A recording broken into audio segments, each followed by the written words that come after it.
Hello everybody, my name is Ivo Zdrav from Mendeley University, but my task now is to introduce Francois Lategan, originally South African, guy that has a lot of experience in education, in different cultural aspects and so on. And he is part of WITEA-ID project, and his responsibility was to develop an e-Toolkit. What he will introduce now is not the final product, but the process. I think it's very important to not see only the results, but to see how the team reacted after we get the needs analysis. So what was the process we took after that? Francois, thank you. Thank you. I hope you will still want to talk to me after the presentation. Colleagues, good morning. To all my colleagues in the project, you have to bear with me through this presentation because we have been discussing this many times. It's the third presentation in a series that I'm doing. I'm working very close to my colleagues from WITEA and from Hellenic. So the process that I'm going to discuss with you today is, as the title says, digitalizing skills. Now, maybe I must just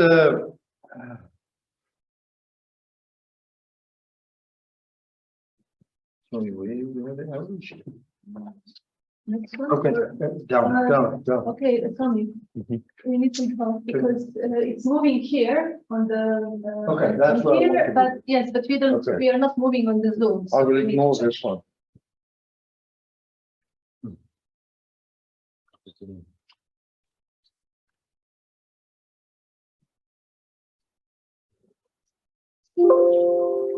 Okay, now it's moving on the Zoom. Okay.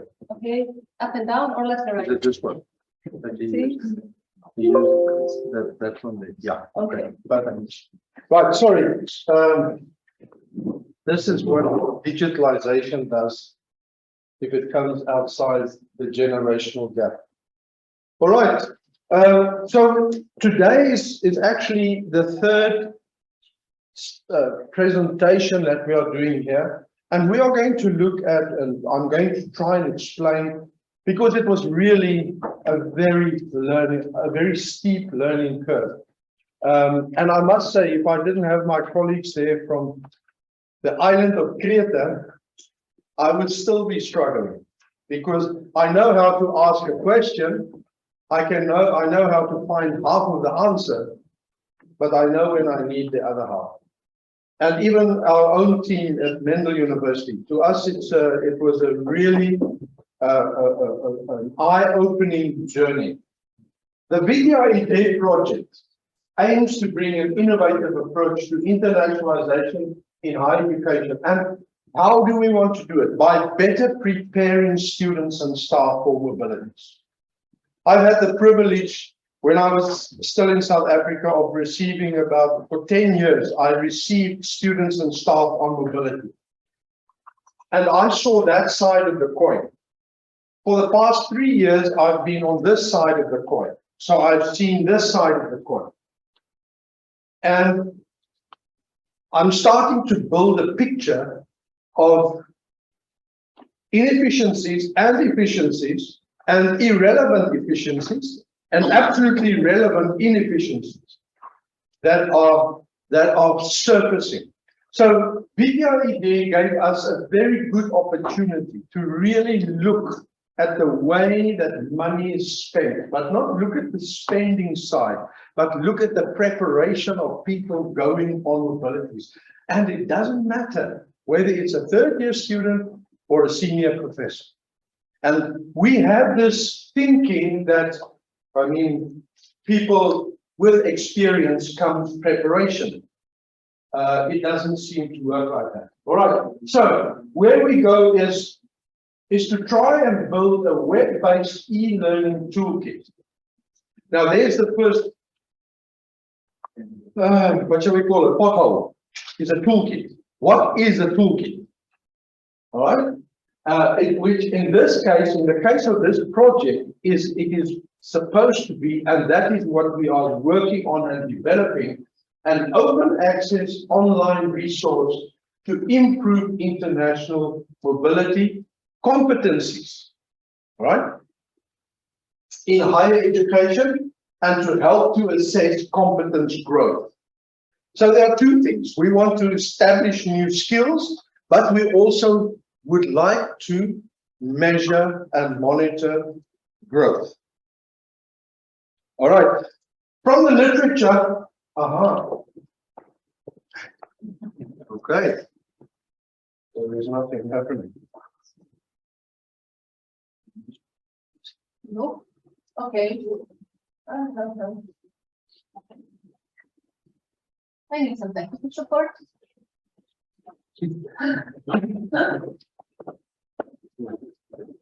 It's not me, eh?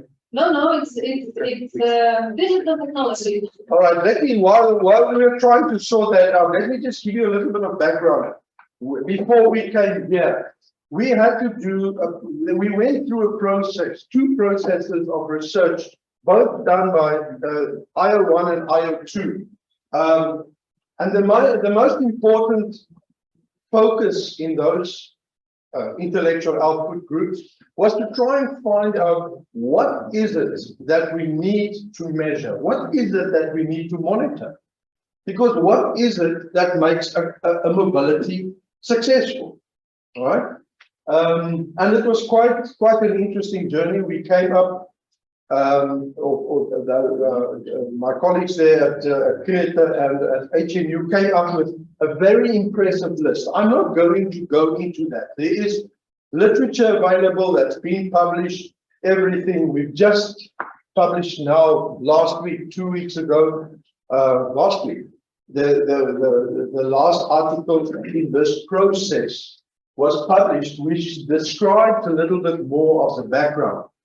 What I'm going to do today is to try and address the question, how do you convert this information onto a digital platform in a way that it becomes interactive and it has a utility value, all right?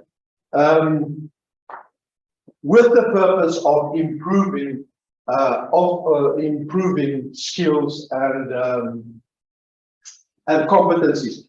While he's on this, this graph actually comes from a publication that was done specifically on the challenges of mobilities in the European member states or in the European arena of higher education. And it is very much in line of what we found in terms of our empirical research.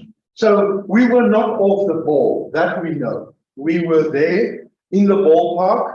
In fact, I think we might have a little bit more empirical information, but I think their study was a little bit wider. So can we move on?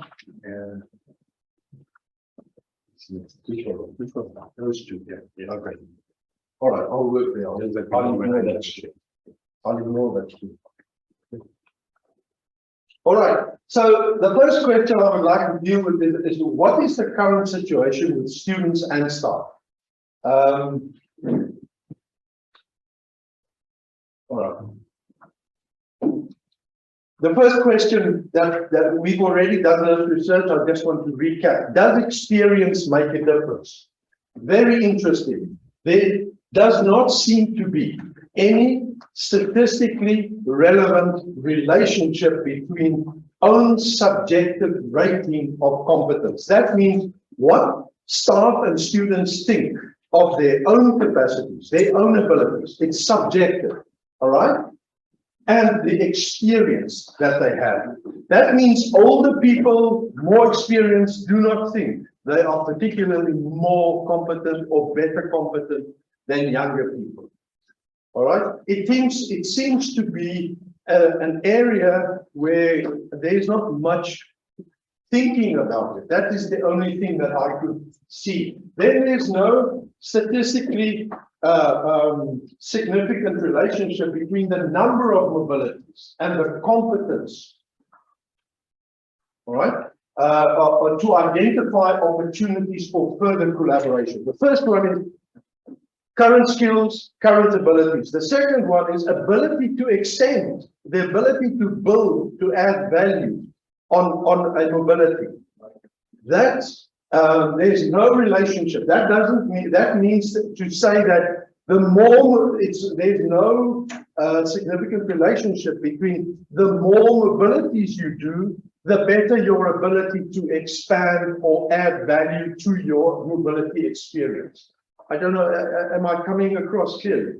That means that the guy who has done 5 mobilities, according to our findings, is not necessarily better skilled and better competent, better equipped to build on current collaboration to add value going forward than the guy who has done 2 mobilities.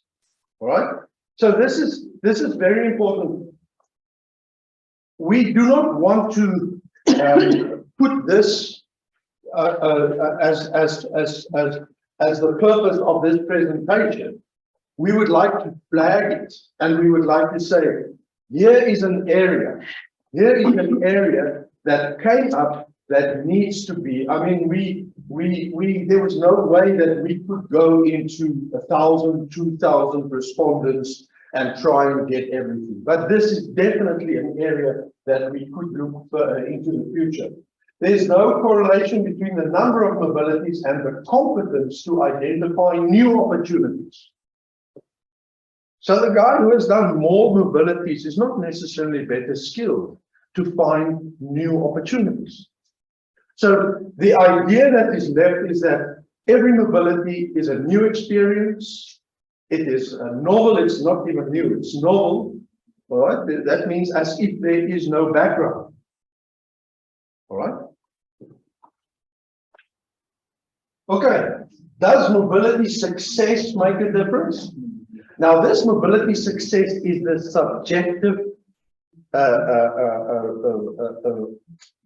rating of own mobility success.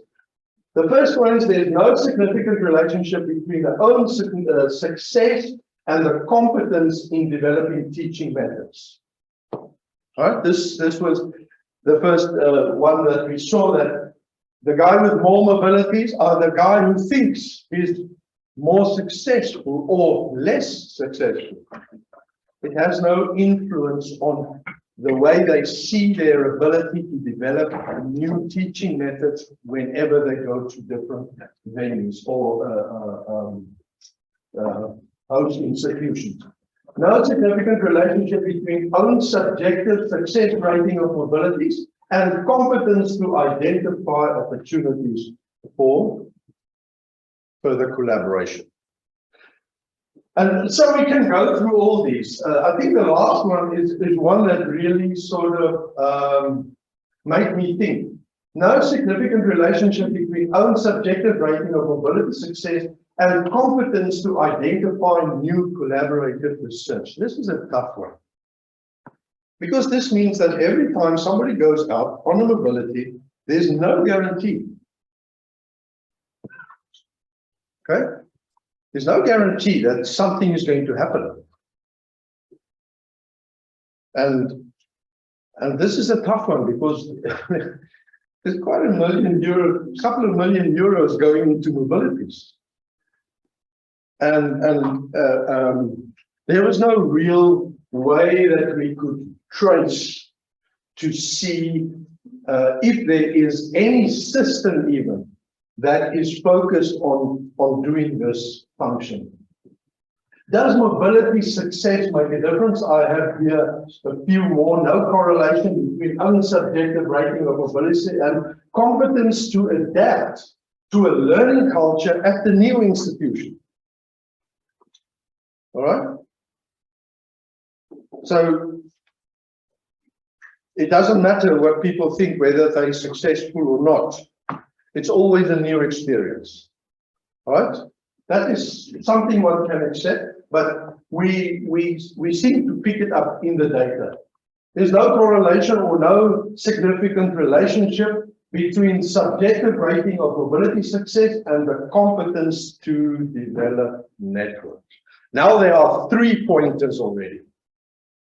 Now there are 3 pointers that indicate that we have no indication of how successful mobilities are in terms of expanding networks, building new relationships, and creating new research environments. We have a saying for many years now, I don't, maybe it's in Europe the same, internationalization is about personalities. And it seems that the data is moving towards suggesting the same. That it's the individual that is successful. It does not seem that the system carries that success. No correlation between the number of mobilities and identifying and developing opportunities for successful mobility. Irrespective of where we can challenge, and I mean, I'm open for that, the statistical value of these findings, because in the project, we simply did not have the time or the funding to do big kinds of research, but we spoke to very significant people. And it seems that the information that we got gives us the idea that maybe it will be worth it into the future to clearly investigate this. Right, the question, don't be intoxicated by the amount of data there. I want to make a comment here. When we engage with the toolkit, and this was the very first mental jump that we had to make. What is the difference between a toolkit and a set of PDF files that look like a library? When we went into the databases of the EU, a great variety of universities around the world to see what their toolkits look like, it seemed that there is no unified definition for a toolkit. I've got the idea that the definition of a toolkit is like a definition of beauty. You know, it lies in the eye of the beholder. And this guy has 5 pages and it's a toolkit. And then you go to the really nice stuff, the EU stuff on toolkits, where it feels like you are like Harry Potter, you know, you are going through the valley of desolation. You can get lost, but you can come out again, and so on. And in the middle, there's a range of, and that immediately puts us before the first question: how do you access a toolkit? Where do you access? I mean, it's like building this beautiful palace, but now you have to make a decision. Okay, what will the entrance look like? Will it be just a normal little door there? Will it be something that is very glamorous? Can you only access by invitation from another village? This is the question that we had to ask. And we decided, based on all the information that we had, we will go with the identified problems that respondents, and these are staff and students. All right, and these were the slideshow will be available. Please don't try to decipher it. It is in English, believe it or not. But these are the 43 typical points of uncertainty or points of decisions that staff and students, when they go on mobilities, they are all confronted with more or less of these questions. All right. So the logical thing for us was to say, okay, when we do the toolkit, let us use these points as access. In other words, the guy who sits in front of the toolkit and says, my problem is I don't know what to expect when I get to that community, the university community. All right, so then they will go there and start looking under the issue of assimilating or getting used to or learning new cultural environments, etc., etc., etc. So we used these 43 identified problem areas as the access points. That was the first decision we had to make. But, and this is the beautiful part of this toolkit, and we only learned it a little bit late, that it's actually a system. And this system has interrelationship. And like all systems, interrelationships very often, more often than not, determine the quality of interactions. And so it's not different. So we had to look at what kind of interactions.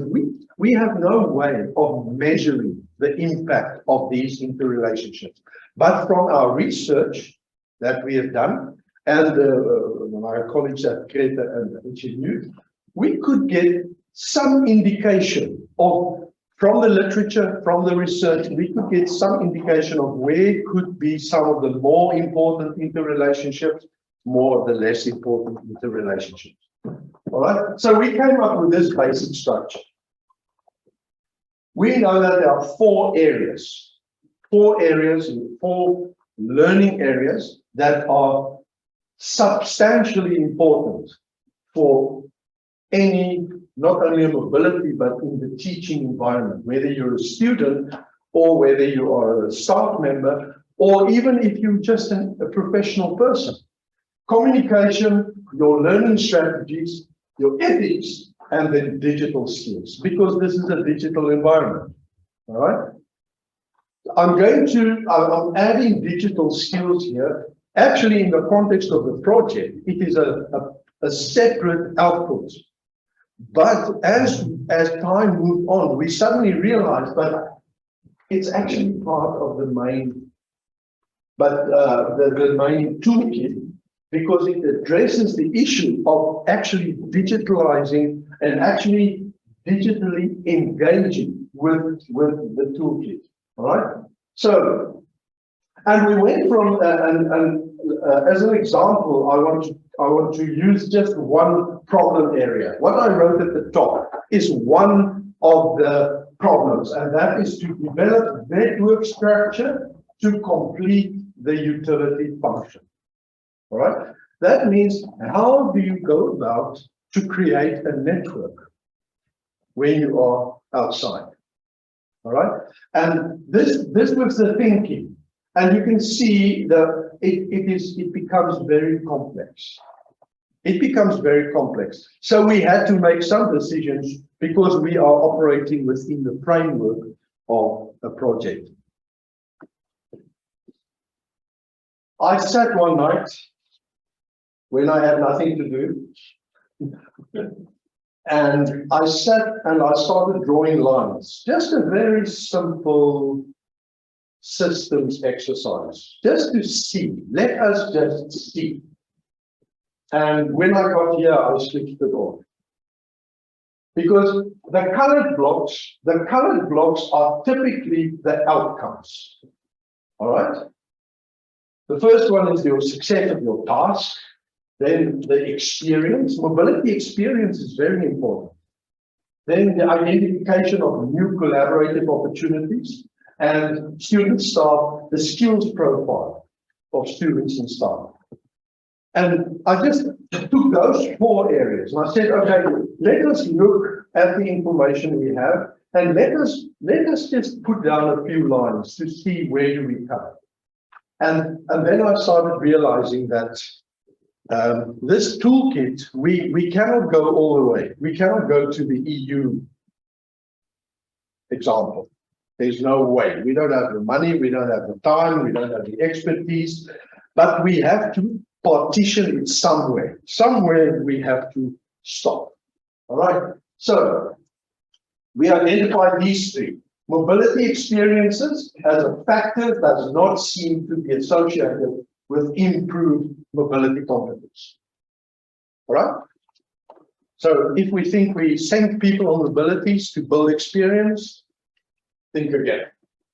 There's an increase in the express need for identifying collaborative networks and opportunities for research with increasing experience. So there is a need to expand, but the problem is there's not always that ability. There's not always that ability. And then past successes and experience are not suggested to offer some guaranteed confidence or competence to effectively identify or develop future opportunities. Maybe the clever professor is not the one to build your internationalization network. Maybe it's that restless young staff member with only a master's degree and with the curiosity of a cat. I don't know. When it comes to the priority of prioritization of competencies, this is quite standard. Effective communication is number one. And this was staff members. Developing definite learning strategies. Learning strategies is a very important thing because, and I'm going to quickly address it now.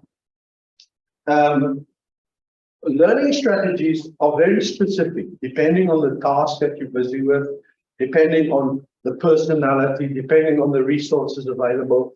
But there's an overall feeling and an understanding that you need to apply the correct strategies when learning.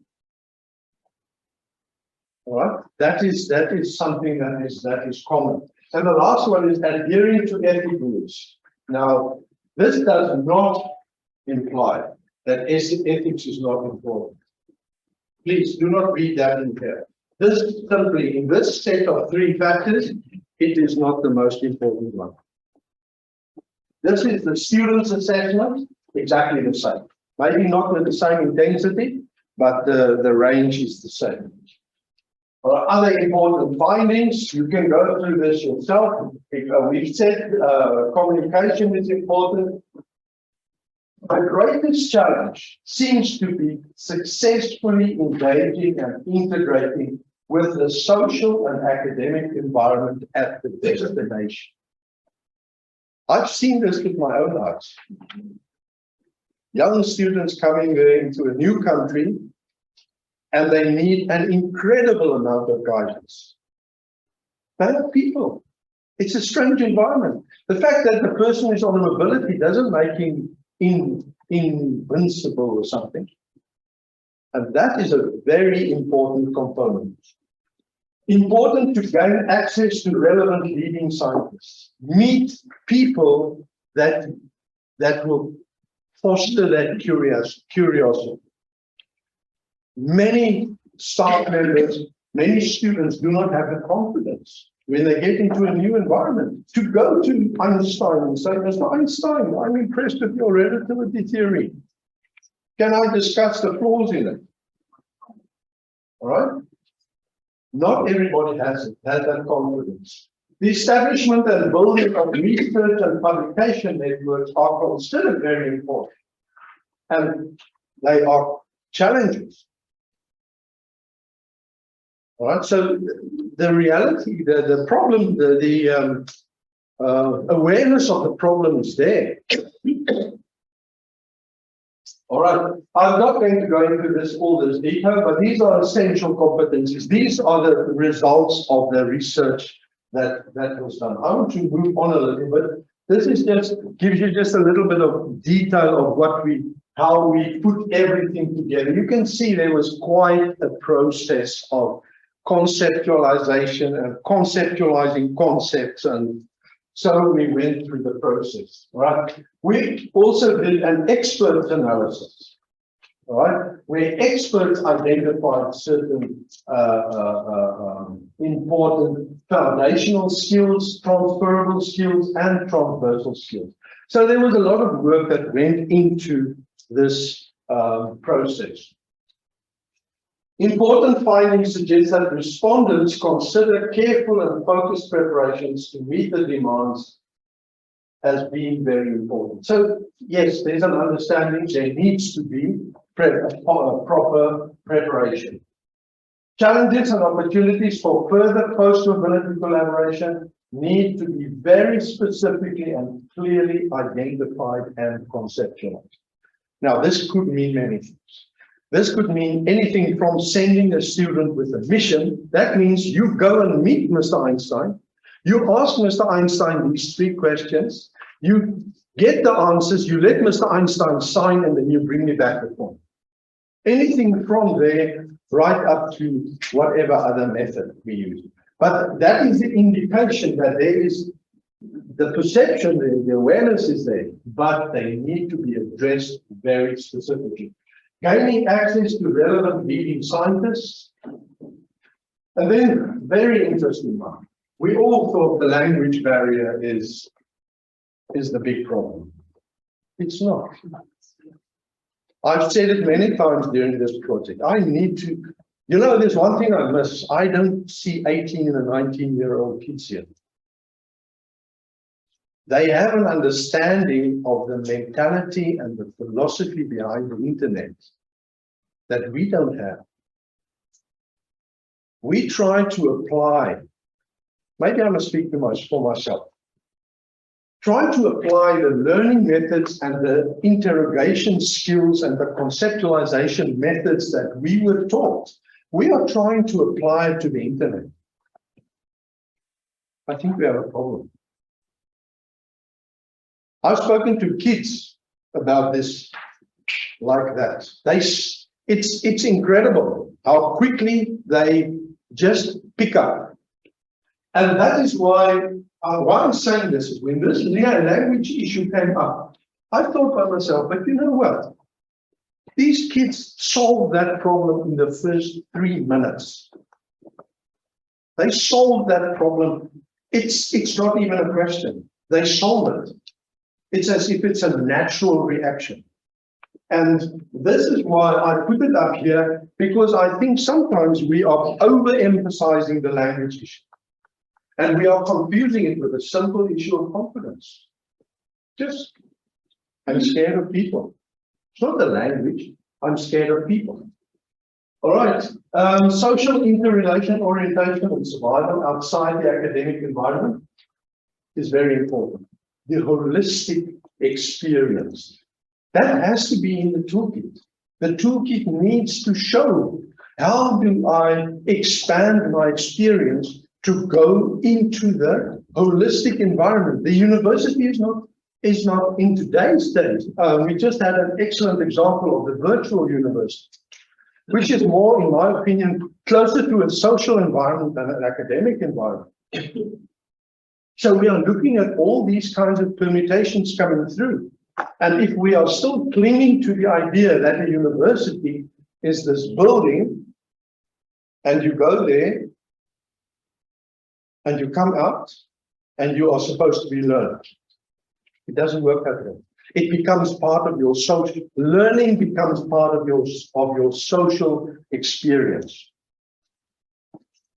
All right, further suggestion. Okay, I don't want to go into this. What I want to and I want to end off with this, because why I'm paying so much attention to this is because when we sat and we planned and we thought around this toolkit, the idea was always, you know, there was a question. With any interactive environment, the experience is highly subjective. If you don't know what to ask the right question, you're not going to get the right answer. If you ask the right question, you are going to get the right answer, but it might not be the answer you want. All right. So these 4 things that came out of the research was really an eye-opener. And this is, and we still have to discuss. I don't know if it's going to be part of this project or not. To complete, and these are 4 anomalies. I call them anomalies because they seem to work against each other. And we do not have information that suggests that the one is dominating the other or what. But there seems to be a confusion between completing a mobility and managing a mobility. There seems to be a confusion. completing a mobility. Do you understand what I'm saying? To complete a mobility and to manage a mobility. One is a functional experience and a focused experience with objectives, and the other one is just a mechanical action. Just getting through this mobility. And this is crucial for your mobility experience in the end. If you felt you were in control of this mobility, you are going to have a different experience than having the experience of, yes, I did the mobility, I went through it, I survived. Network development as opposed to expert academic interaction. Network development as opposed to expert academic interaction. Yes, I met Professor Einstein. He's a smart guy. We had some nice coffee. But you know what? I've got Einstein. I've got, I don't know, all the important guys, but I've got them all on my internet now. We are sharing information. I've got my own theory on where the sun comes from. That's a different attitude, totally different experience. And it seems as if there is this anomaly in understanding what is it exactly that my mobility is supposed to give me. Successful mobility experience as opposed to developing scientific and academic opportunities. Oh, I'm happy with this mobility. You know, I've never been to Dubrovnik, and I saw the Game of Thrones. Is that what it's called? I saw the village, and it was a good mobility.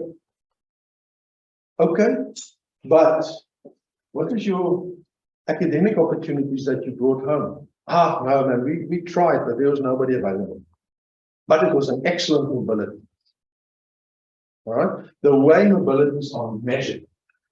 Academic integration as opposed to successful mobility experience.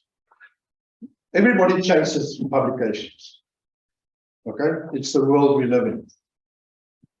If you find somebody that will write a publication with you and you publish it, we call it a successful mobility experience. But there was no integration. That process and this this integration concept comes out of the literature. It's not something that we thought about. Okay, so I want to go on, and this was eventually what we decided on this mobility, on this toolkit. It must we need a mind map of the approaches in the planning and the populating. So we had to do that. These are the tasks now to get this mobility, this e-Toolkit done. We decided on a flow chart approach. I'm going to show that just now. We played with the idea of a journey map because we came up with the idea that what is necessary here is a dynamic experience. We cannot afford this thing of it's not going to take us anywhere. The e-Toolkit should offer a more system or holistic growth experience rather than a linear single outcome approach. Then we are going to get stuck. All right, so this is the normal concept of learning. We have this idea that it's a learn. I'm here, I know nothing, I'm there, I'm skilled. All right, we see it as a linear process, before and after. What the literature suggests, and I mean there's enough, is that learning looks like this. Learning is oscillating and recursive. In the learning process, you can lose skills. All right, it depends on where your emphasis is.